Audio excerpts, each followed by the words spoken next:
네, 오늘 아침 라이브 함께하고 있는데요. 우리 시청자분들이 말씀을 되게 잘 들어주시네요. 정프로님 많이 찾아달라고 하니까 그랬어요? 빈자리가 많이 느껴지신다고. 사실 이제 저도 이제 뭐 서운해요. 출장이나 뭐 해외에 있을 때 대차를 하잖아요. 근데 솔직히 그건 뭐 후배들이 근데 저런 그 댓글 보면은 네. 격려가 되고 그렇죠. 기분 조금 좋아지죠. 또 네. 뭐 차라리 낫다 이렇게 하면 상처받고 그래요. 그렇죠. 예. 그렇습니다. 그 인간이니까 네. 어쩔 수 없는데 그러고 보니까 이거 참 그러네요. 예? 영진이도 가고 네. 순우도 가고 잘하네요. 도훈이가 있고 저는 있겠습니다. 예, 저는 이 자리를 지켜서 3프로 TV가 예, 명맥을 이어갈 수 있도록 네. 열심히 노력해 보도록 하겠고요. 그래요. 오늘 저희 3프로 TV 뉴스 3 플러스뿐만 아니라 미스터 마켓도 함께 진행을 할 네, 테니까요. 그거 뭐 뉴스가 많아서 한 주 쉬려 그랬더니 하루 쉬려 그랬더니 안 된다고. 구글 알고리즘이 또 안 된대요. 그 배제시킨다 그러더라고. 그래서 네. 살짝 할게요. 알겠습니다. 자, 그럼 뉴스 3 플러스 첫 번째 뉴스부터 예. 확인해 볼까요? 헤드라인을 한번 줘보세요. IMF 총재 세계경제 연말 반등 미 침체 없다. 예. 뭐 사실 작년부터 계속 IMF 뭐 또 뭐 월드뱅크, OECD 이런 데서 계속 통계 나오면은 침체. 침체다, 악화다, 뭐 이런 뉴스들이 계속 나왔는데 그렇죠. 묘하게 올해 들어서는 조금 기류가 좀 바뀌는 뉴스 플로우들이 좀 생기는 것 같아요. 어쨌든 전 세계 이 금융 그 컨트롤러 중에 하나인 이 IMF. 제가 볼 때는 IMF가 뭐 W뱅크라든지 월드뱅크라든지 OECD보다 훨씬 더 파워풀한 조직이죠. 왜냐하면 실제로 돈을 갖고 있잖아요. 네. 펀드잖아요. 네. 머니터리 펀드거든요. 그러니까 여기가 뭐 우리 뭡니까 외환위기 때도 실제로 돈을 갖고 들어왔고 그쵸. 세계 각국의 어떤 상황이 벌어지면 여기서 펀드에서 돈을 실제로 내는 데예요. OECD는 뭐 전 세계 통계청이라고 하는 데수 있고 월드뱅크는 뭐 사실 그 기능적으로 IMF보다는 훨씬 제가 볼 때는 위상이 좀 떨어진다고 보는데 그 IMF의 수장인 그 총재가 크리스탈리나 게오르기에바 총재가 이름이 어렵네요. 예, 게으르기. 신년사를 냈는데 뭐라고 그랬냐면 IMF 본부가 워싱턴 DC에 있거든요. 세계 경제 성장 둔화 국면이 올해 하반기 아마도 올해 말부터 반전돼서 내년에는 올해보다 높은 성장세를 보여줄 것이다. 이 내년이 4년. 2024년에 얘기하는 거죠? 올해 하반기부터 경기가 회복돼서 뭐 당연히 이제 2024년이 2023년보다 높은 성장세를 보여줄 것이다. 이렇게 얘기를 해서 올해 상반기 어느 시점에 이제 경제 바닥 정도를 찍어주지 않겠냐 이런 전망을 낸 거란 말이죠. 근거가 뭘까요? 미국 경제하고 중국 경제에 대한 이제 그 아웃룩이 좋다는 건데 미국 경제에서 뭐라 그러냐면 노동 시장의 탄력성이 놀랍다. 노동 예. 굉장히 강하죠. 굉장히 강하죠. 그래서 이 노동 시장의 탄력성이 물론 이제 주식시장을 이제 투자하시는 분들은 야 지금 노동 지표가 너무 좋아가지고 연준이 긴축 정책을 놓지 않는다. 네. 뭐 그런 얘기들을 하니까 그렇죠. 사실 이제 노동 시장의 지표 같은 것들이 좀 떨어지면 좋은데 탄력성이 좋다라는 거는 그 경제의 건강성을 얘기하는 거거든요. 그래서 사실 이제 미국 경제를 놓고 여러 가지 평가가 있습니다만은 미국이 성장률이라든지 이런 측면에서 유럽을 압도하고 일본을 압도하고 어쩌면 한국보다 성장률이 높아지는 그 가장 근본적인 배경이 뭐냐면은 노동이다. 그리고 출산율 같은 것들이 높단 말이에요. 미국이 출산율이 높나요? 그럼요. 왜냐하면 미국의 여러 가지 이제 인종분포상 히스패닉이 계속 높아지고 있는 추세잖아요. 그분들 많이 났습니다. 물론 이제 아프리칸 아메리칸들도 뭐 그런데 그쵸. 뭐 백인들마저도 뭐 한국은 물론이고 아시아 국가의 어떤 일반적인 그 출산율 뭐 출산에 대한 태도가 훨씬 더 적극적이에요. 저도 적극적이고 싶으나 나이가 많아가지고 아니 무슨 결혼을 해야지. 나이가 많아서 가능할지 모르겠습니다. 예, 그래서 어쨌든 이제 이런 노동시장의 탄력성 같은 것들을 들면서 미국 경제에 대한 낙관론 그래서 미국이 어쩌면 침체에 빠지는 것을 피할 수 있다. 침체 없이 갈 수 있다라는 거예요. 우리 연호원 앵커는 어떻게 그래서 생각하세요? 파월 의장이 그렇게 자신 있게 네? 네. 얘기했던 것 같다라는 생각이 좀 들어요. 뭔가 다들 이제 서로 얘기하지 않겠습니까? IMF에 뭔가 지인도 있을 거고 파월 의장도 네. 얘기를 들었으니까 지난번에 그러니까요. 지지난번에 연설 때도 침체 내년에 미국 경기 침체 없어 이렇게 자신감 있게 얘기해서 파월 의장 왜 저래 그렇게 그러니까요. 생각했는데 네. 또 이렇게 IMF 쪽에서 얘기가 나오니까 그리고 또 그 배경이 노동이라고 하니까 그러니까요. 그러니까 수긍되는 면도 좀 있네요. 2022년도 10월에 IMF가 직전 이제 뭐 3개월 한 번씩 이제 리뷰를 합니다마는 전 세계 경제 성장률 2023년도 전망을 몇 퍼센트로 했냐면 2.7% 성장한다고 그쵸. 전망을 했는데 이런 얘기를 유추 해석해 보면 이제 곧 수정 전망이 나오는데 그냥 유지할 수도 있다.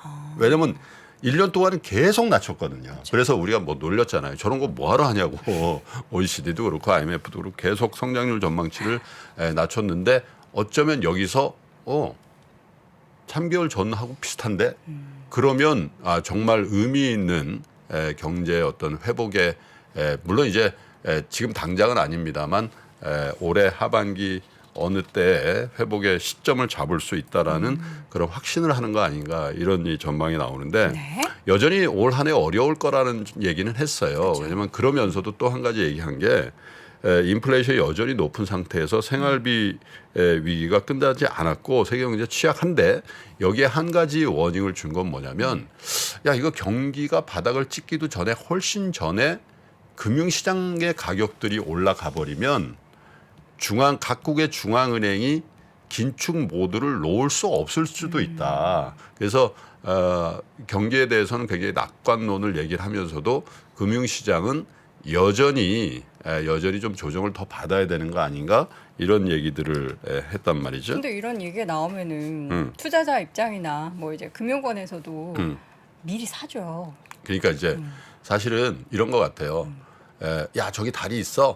그럼 이제 달을 봐야 되는데 우리가 실수하는 게 이 손가락을 그쵸. 많이 본단 말이에요. 그런데 사실은 IMF 총재가 얘기한 거는 저기 이제 불황이 침체가 살짝 올 수는 있지만 그렇게 심각하지 않고 네. 그 넘어가 되면은 다시 회복이 될 건데 그게 멀지 않은 것 같아라는 이게 사실은 본질이에요. 그쵸. 그러면서도 이제 IMF라는 거 어떤 무게감이 있으니까 너무 이제 낙관론만 얘기를 하면 부작용이 있을 수 있다는 어떤 개인적인 보호 본능 같은 게 있지 않았을까 이런 생각이 들고요.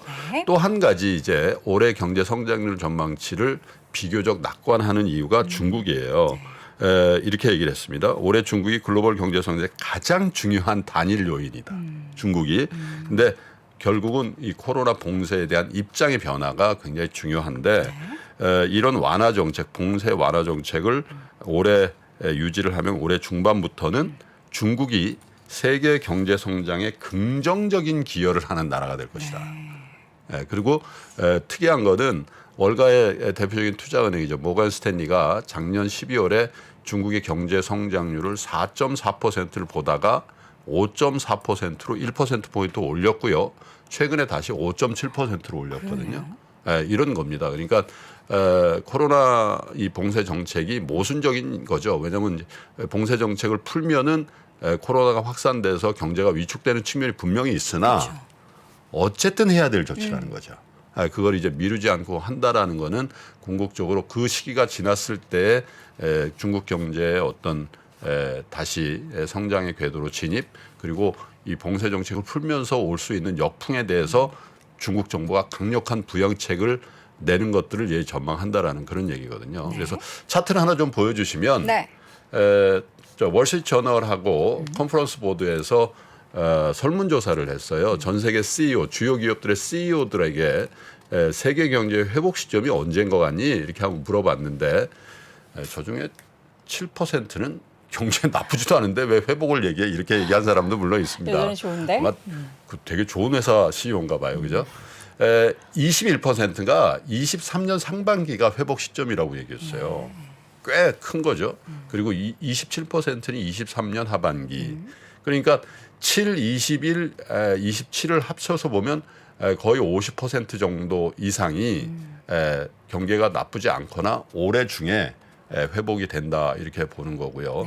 나머지가 이제 24년 상반기가 24%, 24년 하반기 후에도 불투명하다라는 게 22%니까 좀 부정적인 여론은 대체로 46% 정도 되고 긍정적인 올해 안에 회복세를 보일 것이다. 저건 이제 기업 CEO들이기 때문에 네. 기업 CEO들은 우리나 서양이나 대부분 조금 부정적으로 봐요. 보수적으로 봐요. 보수적으로 봐요. 늘 어렵다고 하고. 그래야 본인이 뭐 성적표를 내면 그게 정당성이 그렇죠. 있으니까 그런 걸 감안해서 보면 어떤 실물단에서의 여론도 조금씩은 이 경기 저점에 대한 얘기들을 이제 하기 시작했다라는 거는 알 수 있을 것 같습니다. 네, 첫 번째 IMF 네. 총재의 세계 경제 전망에 대한 이야기 들어봤고요. 이제 두 번째 뉴스는 금리 얘기 예. 해볼까요? 연준의. 사실 2021년부터 미국 경제 운용, 특히 통화 정책을 가장 강하게 비판했고 과감한 금리 인상을 빨리 하지 않으면 이거 큰일 난다라고 정말 가장 강한 목소리를 냈던 사람이 한 분 계시죠. 하버드 대학의 레리 서머스 교수죠. 이 재무부 장관까지 하신 분이고. 여름을 좋아하시는 분이죠. 서머스. 죄송합니다. 진짜 이런 식으로. 약간 정프로님의 그런 개그를 살짝이라도 드려야 될 것 같아요. 어쨌든 로렌 서머스 교수가 글쎄요, 뭐 저는 경제학자는 아닙니다만은 경제학자들 중에서는 미국 경제학계에서 가장 참여적이기도 하면서도 냉정한 그런 판단력을 보여준 그렇죠.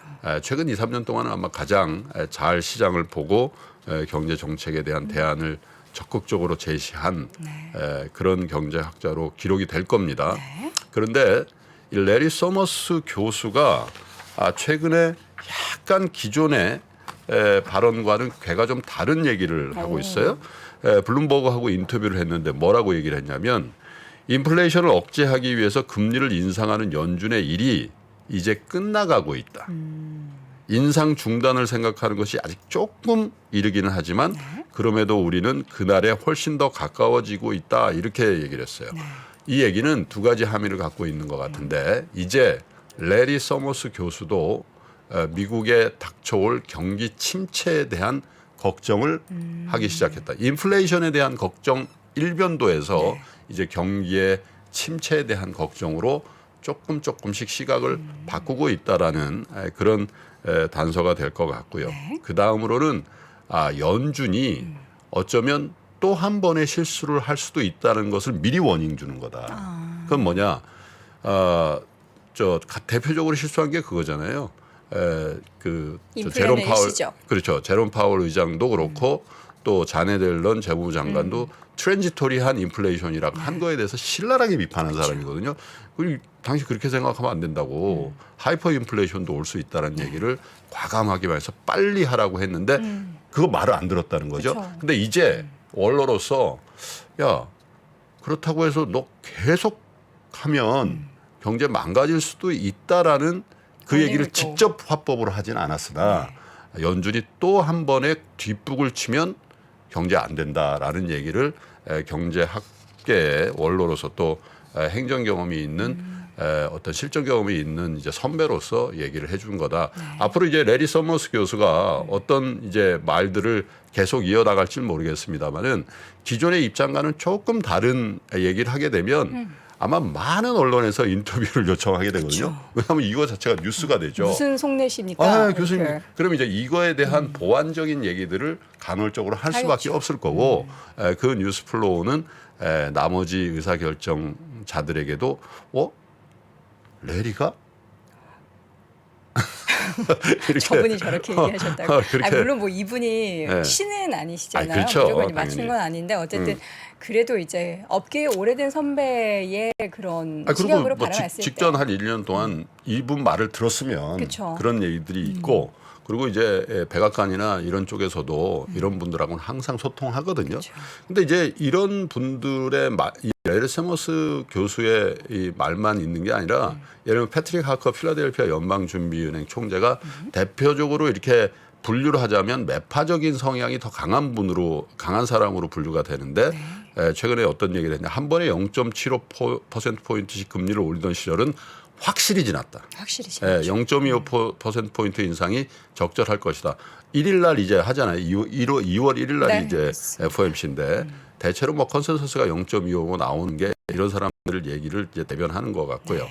그 다음에 토마스 바킨 리치먼드 연은 총재도 인플레이션이 둔화되고 있다. 지난해처럼 공격적으로 금리를 올릴 필요는 없다. 이렇게 얘기를 하고 있어요. 물론 이제 JP 모건의 제이미 다이먼 같은 사람들 6%까지 올려야 된다는 얘기를 하고는 있습니다만 사실 그거는 지금 월가의 전반적인 분위기하고는 다소 조금 거리가 있는 그런 거지. 물론 이제 국제 유가라든지 이런 변동성이 있는 자산의 가격의 추이라든지 또 미국의 임금이라든지 이런 부분들 남아 있긴 합니다만은 인플레이션에 대한 우려는 매우 강한 그 톤으로 억제되고 있다 이렇게 봐도 될 것 같습니다. 네, 자, 서머스의 발언대로 사실 금리 인상이 올 1분기 예. 얘는 끝날 것이다 했는데 이제 작년 연말의 분위기는 2분기 초까지도 갈 수 있어. 그러니까 2번이 아니고 한 3번까지 갈 수도 있어. 이런 시각도 네. 있었는데 과연 이번에는 레리 서머스의 그런 대체로 한 2번 정도가 이제 컨센서스로 모아지는 것 같아요. 0.25씩 2번 정도. 네. 추가적으로 안 했으면 좋겠습니다. 자, 마지막으로는 이제 달러 이야기인데 달러가 이렇게 많이 하락할 줄은 또 몰랐네요. 그러니까요. 뭐 이 뉴스를 이제 전해드리면서 개인적으로도 그렇고 뭐 그 자산이 있는 분들은 그때 달러 좀 매도 칠 걸 이런 생각을 하시는 저도 분도 달러 있는데 조금 가지고 있었는데 그러실 필요 없어요. 대부분 여러분 자산은 다 원화로 돼 있으시잖아요. 그렇긴 하죠. 저분은 킹 달러 시대 달러 가치 7개월 전 수준으로 하락했다. 차트를 보여주십시오. 7개월 전 수준이면요 얼마냐면 102달러, 102포인트 정도 수준이에요. 달러 인덱스 기준으로. 달러 인덱스 기준으로. 근데 그게 얼마까지 갔던 겁니까? 110, 한 2, 3? 3? 네. 뭐 114억 원까지도 네. 이제 갔던 건데 굉장히 많이 빠졌죠. 그렇죠. 그래서 이런 킹 달러라는 신조가 생길 무렵이 달러의 고점이었던 것 같아요. 그래서 전반적으로 보면 한국을 비롯한 신흥국 주식시장의 가장 상관계수가 높은 국제적인 시장 지표 하나만 꼽으라면 저겁니다. 달러 네, 인덱스. 달러. 달러가 강세 국면에서 묘하게 신흥국 자산은 특히 한국 주식시장은 반대로 가거든요. 근데 그런 얘기들을 계속 많이 들어요. 김영익 박사님도 그런 얘기를 했고 김한진 박사님도 그런 얘기를 줄기차게 해드렸잖아요. 근데 이렇게 된 겁니다. 그래서 물론 이제 연초부터 한국 주식시장도 뭐 랠리라고까지는 할 수 없습니다만은 비교적 강한 모습을 보여주고 있지 않습니까? 그런데 이 달러의 달러 가치의 하락 속도를 감안해서 보면 아직은 신흥국 주식시장 특히 한국 주식시장의 상승 여력이 조금 남았지 않냐. 과연 이제 이게 102달러 수준인데 네. 102. 만약에 102달러가 아니라 100달러는 표현 안 맞죠. 100포인트 수준을 하회하면? 하회하는 그런 수준이 나오면 장은 어떻게 될까? 그래서 연초부터 외국인이 거의 하루도 빠짐없이 한국 주식을 사고 있잖아요. 분명히 이 연동을 하고 있다라고 보시면 될 것 같아요. 한국 원화 가치도 상당히 이제 강한 수준까지 내려왔죠. 지난 주말 종가 기준으로 지난주 금요일 날도 4.5원 내렸거든요. 네. 1241원입니다. 이게 1,400원대 중반까지 갔던 거잖아요. 1,300원 넘었을 때는 네. 이제는 달러 환율이 1,300원이 그냥 그렇죠. 기본값이 되는 거구나 생각했는데 네. 이렇게 또 급하게 떨어지니까 이 1241원이라는 게 작년 5월 31일 종가 그러니까 1237원 종가 이후에 7개월 만에 원화 기준으로 최고치. 네. 급전직하한 겁니다. 그러니까 이렇게 네. 빠르게 움직이는 것도 별로 좋지는 않은 거잖아요. 그런데 일단 우리 자본시장 특히 주식시장의 관점에서는 내려오는 게. 아직도 우리나라의 이 경제를 펀더멘탈을 반영한 평균 환율의 상단 부위에 있어요. 1,170원, 1,180원 정도를 보거든요. 그래서 아직도 그 레인지의 상단 부분을 넘어서는 부분들에 가 있는데 네. 전문가도 이렇게 보는 시각들이 있는 것 같아요. 민경훈 우리은행 연구원 무슨 얘기를 하냐면 1,250원의 붕괴, 높은 변동성 하방으로 퍼진 쏠림들을 감안해서 다음 지지선은 1,210원까지 열려 있다. 그러니 물론 이제 민경훈 연구원의 이제 개인적인 견해긴 합니다만은 우리만 강하냐? 지금 저 브라질 난리 났습니다. 저 그 대통령 선거 결과가 나왔음에도 불구하고 룰라 대통령이 인정 못한다고 뭐 3부 그러니까 입법, 사법, 행정부를 다 습격하는 상황까지 벌어지고 하는데 네. 주식이 올라요. 그게 왜 그러냐? 브라질, 태국, 멕시코, 남아공, 중국 등 통화가치도 한 달 새에 7.8%부터 3.7%까지 다 올랐거든요. 이건 글로벌 달러 약세에 다 반응하고 있다라는 측면이거든요. 그래서 원화만 유독 강한 게 아니다라는 측면, 그런 측면이 이제 달러 인덱스의 하락으로 나타나고 있는데 달러의 가치를 한번 유심히 지켜보시기 바랍니다. 지금 이미 많이 떨어진 것 같지만 달러도 원유와 더불어서 굉장히 투기적인 자산입니다. 그쵸. 물론 이제 달러는 안전 자산이죠. 근데 달러 인덱스에 대한 투자는 실물 투자는 거의 많지 않거든요. 네. 여기서 투기적인 매수세 그러니까 실제로 달러가 필요한 그 투자보다도 어떤 금융 플레이로서의 투자도 달러에 굉장히 많이 그 연결이 돼 있기 때문에 지금보다도 훨씬 더 큰 변동성을 보일 수도 있다라는 측면에서 한번 주목을 해보시면 좋을 것 같습니다. 네, 달러 환율의 추이 또 향후에 또 어느 정도 수준까지 그러니까 그다음 이야기했었던 그 하방이 얼마나 빨리 깨지게 되는지 여부도 함께 지켜보시고요. 안녕하세요. 저 김프로 김동환입니다. 올해도 많은 분들이 우리 청년들의 자립을 지원하기 위해서 3프로 다이어리를 구매해 주셨습니다. 그 따뜻한 마음에 저희가 보답하기 위해서 작은 성의를 준비했습니다. 다이어리를 구매해 주신 분들 중에 추첨을 통해서 김프로가 정말 소중하게 생각하는 그룹 NCT의 사인이 다 들어가 있는 앨범도 드리고요. 그리고 2프로와의 식사권, 정프로의 선글라스, 그리고 김효진 위원의 추천 도서 3권 등 다양한 선물을 추첨을 통해서 드릴 예정입니다. 여러 권 구매해 주시는 분들을 위해서 2024년도 다이어리에 여러분들의 이름을 조그맣게나마 새겨서 그 감사함을 기억하겠습니다. 이웃과 따뜻한 마음을 나누는 연말연시가 되길 기원하고요. 새해에도 큰 부자 되시기를 기원하겠습니다. 늘 감사드립니다.